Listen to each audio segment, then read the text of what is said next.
न चोरहार्यं न च राजहार्यं न भ्रातृभाज्यं न च भारकारी व्यये कृते वर्धत एव नित्यम विद्याधनम सर्वधनम प्रधानम। यानी जिस धन की चोरी चोर नहीं कर सकता, जिस धन के ऊपर राजा कर नहीं लगा सकता, जिसमें भाई हिस्सा नहीं ले सकता और जो भार रूप नहीं है, जो धन व्यय करने पर भी हमेशा बढ़ता जाता है, ऐसा विद्याधन सर्वधन से श्रेष्ठ है।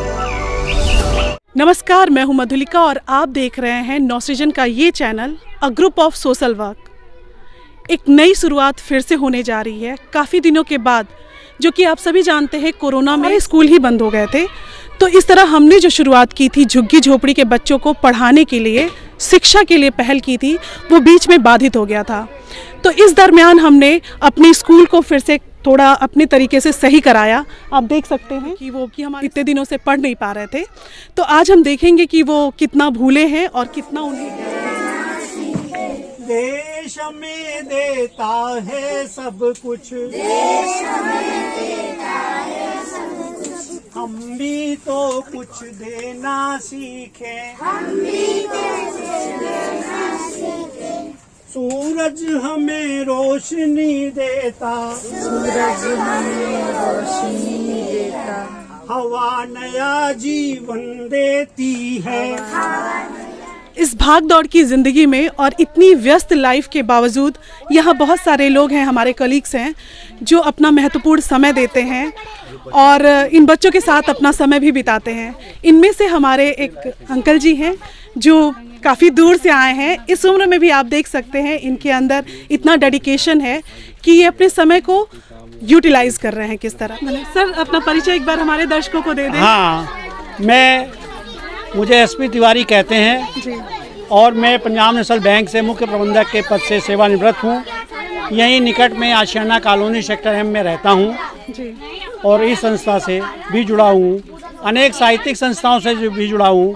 हमारी संस्था का उद्देश्य है कि सभी पढ़ें और सभी बढ़ें। जी बिल्कुल। इस उद्देश्य से हम लोग ये विद्यालय आज से करीब 2 साल पहले शुरू हुआ था, तब भी हम आए थे और आज भी हमें जैसे ही सूचना मिली हम आज भी यहाँ पर उपस्थित हैं।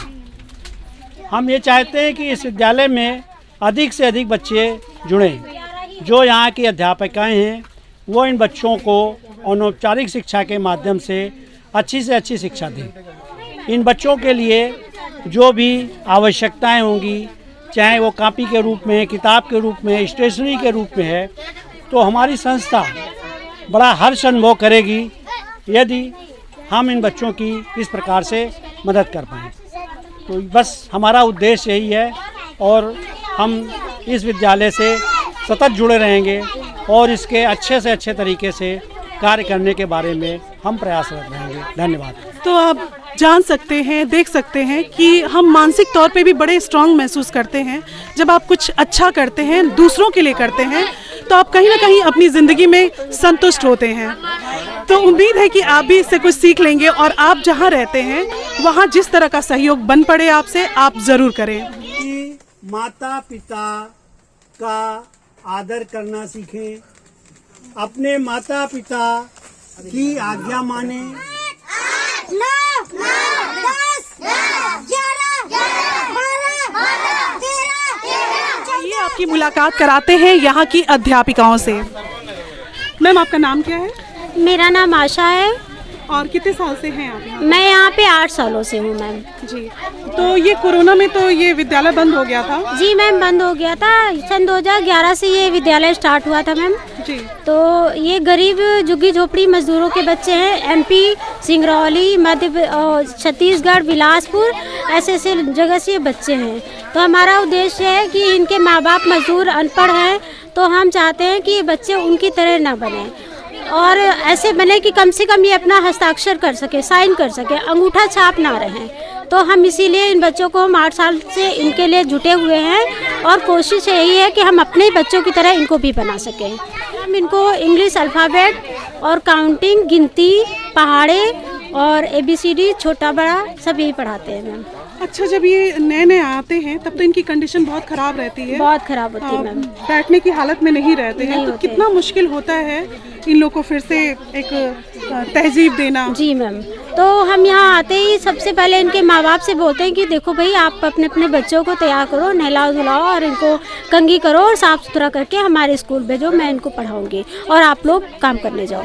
तो सबसे प्लस है कि यहाँ आने पे ये बच्चे कम से कम साफ़ सुथरे हो के आते हैं, क्योंकि पहले बहुत अस्त व्यस्त रहते थे ये बच्चे, लेकिन अब आप देखेंगे तो ये काफ़ी साफ़ सुथरे लग रहे हैं, नहाते धोते हैं, तो ये बदलाव आता है। आइए आपको दूसरी यहाँ की अध्यापिका का भी बहुत महत्वपूर्ण योगदान है, तो ये है सरिता जी। सरिता जी, आप कितने सालों से यहाँ पे हैं? मैम 6-7 साल हमको हो गए हैं यहाँ आते हुए। अच्छा, बच्चों में क्या बदलाव आया है? कोरोना में जो गैप हो गए हैं, आप लोगों ने किसी तरह इन्हें इस पोजीशन पे लाया था? बहुत मुश्किल से मैम इनको मतलब यहाँ तक हम लोगों ने खड़ा किया है, साफ़ सफाई के बारे में, और कुछ अच्छा ज्ञान इनको प्राप्त हुआ है, और अपना कुछ बच्चे अपना नाम भी लिख लेते हैं। उसके बाद बीच में 2 साल के लिए गैप हो गया, और फिर आके बच्चे देख के बहुत खुश हैं कि फिर से स्कूल चलने लगेगा। तो अभी तो बच्चे काफ़ी कुछ भूल भी गए हैं। हाँ, बेसिक भूल गए हैं, तो दोबारा सिखाने का हम सोचते हैं उससे ज़्यादा सीखें। तो आगे की क्या प्लानिंग है? बच्चों को किस तरह से आप लोग को ट्रेन करना है? मैम इनको कैसे इनको पढ़ाएं, और इनको मतलब खेल कूद में इंटरेस्ट है या पढ़ाई में है, तो सब देख के मतलब इनको मैनेज करना पड़ता है। क्योंकि इन बच्चों का इंटरेस्ट पढ़ाई में नहीं होता है, इन्हें कुछ ना कुछ लालच देना पड़ता है, और धीरे धीरे जब ये पढ़ने लगेंगे तब इन्हें शिक्षा का एहसास होगा कि कितना महत्वपूर्ण है हमारे जीवन में। जब हमारे यूथ कुछ नया करने की कोशिश करते हैं, कुछ बेहतर करने की कोशिश करते हैं, और समाज में अपना योगदान भी देने की कोशिश करते हैं, तो ये काफ़ी अच्छा लगता है ये सब देख के कि हमारा देश कहीं ना कहीं आगे बढ़ रहा है। तो हम आपकी मुलाकात कराते हैं हमारे संस्था के एक और सदस्य हैं जो काफ़ी सालों से जुड़े हुए हैं, और जितने भी कार्यक्रम हम करते हैं उसमें बढ़ चढ़ के हिस्सा लेते हैं। तो आप अपना परिचय दें। मेरा नाम रवि प्रकाश श्रीवास्तव है जी। मैं प्रोफेशन से सिविल इंजीनियर हूँ जी। और हम लोग लगभग 12 साल से इस संस्था से जुड़े हुए हैं जी। और हमारी पूरी कोशिश रहती है, बीइंग अ सिविल इंजीनियर, हम लोग देखते हैं कि फील्ड में जो लेबर हमारी आती है उसके बच्चे आगे के एजुकेशन को कंटिन्यू नहीं कर पाते। तो हम लोग चाहते हैं कि कम से कम ऐसे बच्चों को जो एक जगह से दूसरी जगह हमेशा शिफ्ट होते रहते हैं, अच्छा। वो कम से कम इस लायक बने कि वो अपनी चीज़ों को पढ़ सके, लिख सके, और इस लायक बन सके कि उनसे अपना हिसाब किताब किसी को करना है या कोई भी ऐसी बातचीत करनी है तो उसमें वो अपना प्रॉपर योगदान कर सके। और सिर्फ मेरी नहीं, ये हर इंसान की जिम्मेदारी है कि वो अपने आसपास की जो समस्याएं हैं उन्हें देखे और कुछ ना कुछ थोड़ा बहुत कंट्रीब्यूशन देता अगर रहे। 0 से +1 भी कर लेते हैं तो ये बहुत अच्छा होगा। उपलब्धि है। हाँ। तो आज ये आए हैं और यहाँ पे काफ़ी दिनों बाद स्कूल खुला है, जैसा कि आप जानते हैं, तो ये यहाँ पे जायज़ा भी ले रहे हैं कि इसमें क्या कंट्रीब्यूशन और किया जा सकता है, किस तरह थोड़ा और बेहतर बनाया जा सकता है। तो आगे की प्लानिंग्स के बारे में भी आप कुछ बताना चाहेंगे? अभी तो हमारी सबसे पहले कोशिश है कि जैसे अभी ये स्कूल कुछ दिन बंद रहा जी, तो हम कोशिश करेंगे कि हमारे जितने बच्चे पहले थे, जो हमारी एक संख्या थी, हम उसको मेंटेन करें। जी, संख्या में काफ़ी कमी आई है अभी। और हम ये चाहेंगे कि ये जो बच्चे आए ये हमसे कुछ सीख के जाएं, और आपके माध्यम से मैं अपने और दोस्तों से कहूँगा और हमसे जो जुड़ना चाहे वो हमसे जुड़े, अपना थोड़ा वक्त भी यहाँ पे दे, क्योंकि बच्चों को भी बहुत अच्छा लगता है जब कोई नया चेहरा उनके सामने आता है और कुछ अच्छी बातें करके जाता है, और वो और अच्छा करने की कोशिश करते हैं, बहुत अच्छा करते हैं। तो हम जब भी आते हैं और इन बच्चों से मिलते हैं तो ये हमें कुछ ना कुछ इनमें ग्रोथ ही दिखती है। तो आज हमारे साथ एक और नई मेहमान आई हैं, क्योंकि हम चाहते हैं कि जो हमारे बच्चे हैं वो भी आज ही से सीखें कि लोगों की मदद कैसे करें, कुछ नया कैसे करें। तो आइए समृद्धि से मिलते हैं और जानते हैं इसने कैसा अनुभव किया आज बच्चों से मिलके।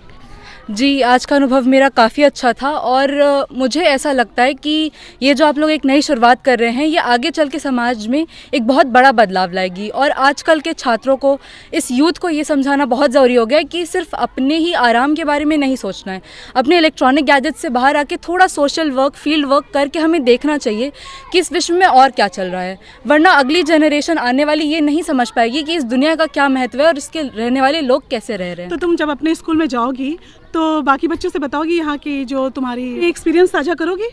जी बिल्कुल, और सबकी यही नेचर होता है, ह्यूमन नेचर में ही होता है कि जो चीज़ें बहुत ही अच्छी लगती हैं वो हम शेयर करते हैं और वो सामने वाले को भी अच्छी लगें, यही उम्मीद करते हैं। तो मैं तो अपने दोस्तों के साथ ये शेयर करके और उन्हें भी मोटिवेट करूँगी कि वो एक बार अपने पेरेंट्स से बात करके और इस सोशल वर्क में वो थोड़ा अपना पार्ट डालें, ताकि उन्हें भी आगे चल के एक तसल्ली रहे कि हमने अपने विश्व को बदलने के लिए कुछ भी किया है। Thank you. Thank you. तो हमारे वीडियो का यही उद्देश्य है कि हम जो भी कर रहे हैं वो आप तक भी पहुंचे। और अक्सर ऐसा होता है कि कुछ चीज़ें हम लोग सोच रहे होते हैं पर उसको कर नहीं पाते हैं, और जब एक दूसरे को देखते हैं तो उससे काफ़ी कुछ सीखते हैं कि जब हम ऐसा कर सकते हैं तो आप क्यों नहीं। इस पे विचार कीजिएगा कि आप किस तरह से मदद कर सकते हैं। मधुलिका आपसे विदा लेना चाहूँगी। अगले वीडियो में एक नए काम के साथ, नए उद्देश्य के साथ आपसे फिर मुलाकात होगी। तब तक जय हिंद, जय भारत।